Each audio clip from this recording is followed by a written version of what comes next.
Was Ratchet and Clank Rift Apart.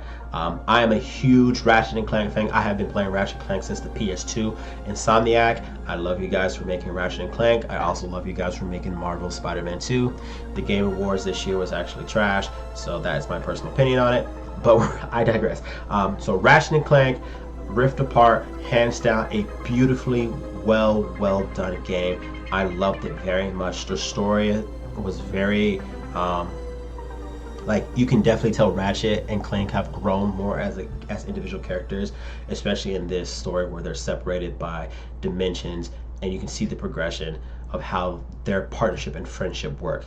And storyline is very much Ratchet and Clank. You can see the impact of some of the decisions they're making, because the whole purpose of the game is that Clank gets Ratchet a gift, which is the Dimensionator, to find a dimension where all the Lombax are. And it's Ratchet's emotional turmoil that he has to kind of coincide with if he wants to actually find the other Lombax, because he was getting used to the idea of being the only Lombax in this dimension.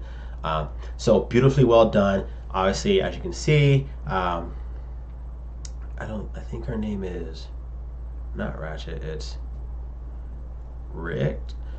I forgot the female Lombax. So you find out female Lombax is also involved. She's from another dimension, and so you're playing the story of these two individual characters with Clank and other characters throughout the entire game.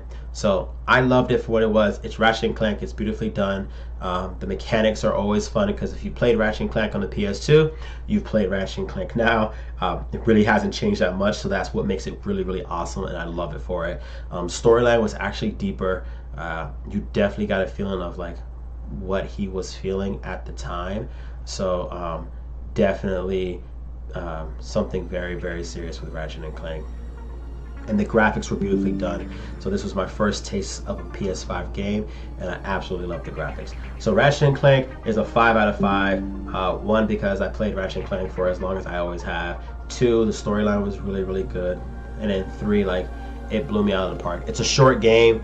I can see it's 19, maybe 20 hours if you really wanted to like drag it out. The game is beautifully done, and I couldn't ask for anything more from Ratchet and Clank.